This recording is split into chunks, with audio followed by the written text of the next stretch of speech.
చెడుపై విజయానికి ప్రతీక విజయదశమి పండుగ. ఈ విజయదశమి పర్వదినాన అందరికీ విజయాలు కలిగి శుభం కలగాలని ఆ భగవంతుని ప్రార్థిస్తా ఉన్నాను.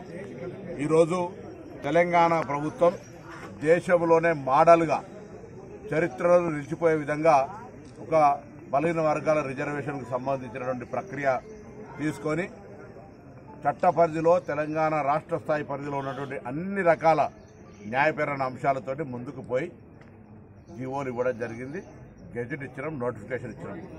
కొంతమంది కుహన మేధావులు, ముఖ్యంగా బలహీన వర్గాల నాయకులు అనుకునేటువంటి వాళ్ళు సహకరించకపోతే మౌనంగానే ఉండాలి. ఆనాడు కూడా గిట్లనే కొంతమంది తెలంగాణ వాదులు తెలంగాణ ఉద్యమంలో ఉండే సందర్భంలో మాకు వ్యతిరేకంగా, తెలంగాణ ఉద్యమానికి వ్యతిరేకంగా పనిచేస్తారు. ఇవాళ కూడా బలహీన వర్గాలకు సంబంధించిన నాయకులు కొంతమంది, వాళ్ళ పేర్లు కూడా తీసుకోవడం అప్రస్తుతం, వాళ్లకు విజ్ఞప్తి చేస్తా ఉన్నా, ఇది ఒక చారిత్రాత్మకమైన అంశం. ఇంతకంటే బెటర్గా చేయగలిగేది ఒకటే, భారతం లోపల ఉన్నటువంటి ప్రభుత్వం వాళ్ళు షెడ్యూల్ 9లో పెట్టాలి. అందుకు సంబంధించినటువంటి లీగల్ ప్రక్రియ మొత్తం తెలంగాణ రాష్ట్ర ప్రభుత్వం తరఫున చేసినాం. అది చేయించాల్సిన బాధ్యతలు లేదా న్యాయంలో మేము గతంలో జడ్జిలో పనిచేసిన వాళ్ళు నా గురించి అవహేళనగా మాట్లాడుతారు. వాళ్ళకి జ్ఞానం ఉండాలి, వాళ్ళకి పెద్ద మనిషికి ఒక అవగాహన ఉండాలి, ఏం మాట్లాడుతుందో తెలవాలి. ఏం చేయమంటావు చెప్పండి.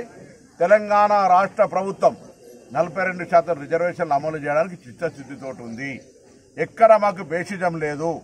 నేను ధన్యవాదాలు చెప్తాను రామచంద్రరావు గారికి. ఇలా భారతీయ జనతా పార్టీ తరఫున ఎవరు కూడా ఎక్కడ కూడా పోరాటం చేయం, బరాబర్గా దీన్ని మద్దతు ఇస్తున్నామని చెప్పారు. టీఆర్ఎస్ నుంచి కూడా అటువంటి ప్రకటన రావాలి. శ్రీనివాస్ గౌడ్ ఒకటి మాట్లాడతాడు, జగదీశ్వర్ రెడ్డి ఒకటి మాట్లాడతాడు, ఈటెల రాజేందర్ ఒకటి మాట్లాడతారు, జస్టిస్ ఈశ్వరయ్య ఒకటి మాట్లాడతారు. జ్ఞానాలు లేవా మీకు? కనీసం అవగాహన లేదా? ఇలా బలహీన వర్గాల సంబంధించి ఒక ప్రయత్నం జరుగుతుంది. ఇంతకంటే బెస్ట్ మెథడ్ చెప్పండి. వీలైతే ఐఎమ్ రెడీ, ప్రభుత్వం రెడీ, ఇంతకంటే బెస్ట్ మెథడ్ ఉంటే. కానీ నేను మళ్ళీ కూడా చెప్పిన, ఒక ఆలోచనతో ముందుకు పోయే సందర్భంలో 55,000 పదవులు ఇలా బలహీన వర్గాలకు రాజకీయంగా ఒక స్థానం, అవకాశం వస్తుంటే నోటికాడ ముద్దను చెడగొట్టే విధంగా మీరే మాట్లాడితే మీరు వివేకం ఉందా, వివేకం లేదా, జ్ఞానం ఉన్నదా, జ్ఞానం లేక మాట్లాడుతారో అర్థమైతే లేదు. ఏం పొరపాటు అనుకోవద్దు. పండుగ పూట నేను మళ్ళీ చెప్తా ఉన్నా, ఇది చరిత్రలో నిలిచిపోయేటువంటి ఒక ప్రక్రియ. నేను పిటిషనర్ కూడా కొడతాను. దసరా సందర్భంగా శుభాకాంక్షలు సోదరా. ఇది ఒక ఎవరికి వ్యతిరేకంగా, చట్టంలో రాజ్యాంగంలో ఉన్నటువంటి ఎస్సీలకు, ఎస్టీలకు, ఈడబ్ల్యూఎస్కి ఎవరికి వ్యతిరేకం కాదు.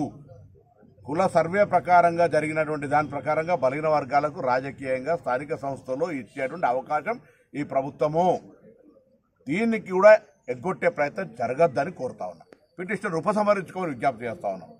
న్యాయస్థానాలకు అతీతంగా బయట. దాని తర్వాత ఇలా రాజకీయ పార్టీలు నిన్న కూడా చెప్తాను. రామచంద్రరావు గారు చెప్పారు మా పార్టీ సపోర్ట్, టీఆర్ఎస్ పార్టీ చెప్తుంది మా పార్టీ సపోర్ట్, బీజేపీతో సహా, సిపిఐతో సహా, ఎంఐఎంతో సహా అందరూ చెప్తా ఉన్నారు. శాసనసభలో మేము బిల్లు పెట్టినప్పుడు కూడా అందరు మద్దతు ఇచ్చినారు.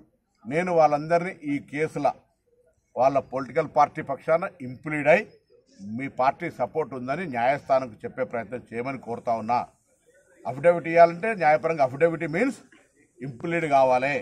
మీ పార్టీ పక్షాన మేము ఫలానా ఇంప్లీడ్ అవుతున్నాం, మేము ఫర్ 42% బీసీ అని చెప్పేటువంటి నైతికత ప్రజల ముందు దోషిగా నిలబడకుండా ఉండాలంటే ఈ కార్యాచరణ చేయమని అన్ని రాజకీయ పార్టీలు విజ్ఞప్తి చేస్తా ఉన్నా. ఇది అవసరం. నోరొకటి నొసలొకటి ఆడద్దు. శాసనసభలో మీరు తీర్మానం చేశారు, ఏకగ్రీవ మద్దతు ఇచ్చినారు. మూడ్ ఆఫ్ ది హౌస్ ప్రజల అభిప్రాయం మేరకు న్యాయస్థానం నిర్ణయం తీసుకోవాలని కోరుతా ఉన్నా.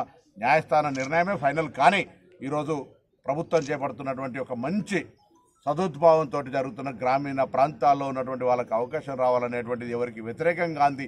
ఎక్కడ కూడా ఎవరి కాడి పల్లెంలో గుద్దుకునేది కాదు. వాళ్ళకి వచ్చిన నోటికాడి ముద్దను తీయకుండా ఉండే విధంగా చర్యలు తీసుకోవాలి. అనవసరంగా మాట్లాడద్దు, వీళ్ళు అనవసరంగా కన్ఫ్యూజ్ చేయొద్దని ఎవరెవరైతే మాట్లాడుతారో వాళ్ళకి విజ్ఞప్తి చేస్తా ఉన్నా. అసలైన తొలి వెలుగు. ఫాలో వాట్సాప్ @తొలి వెలుగు official.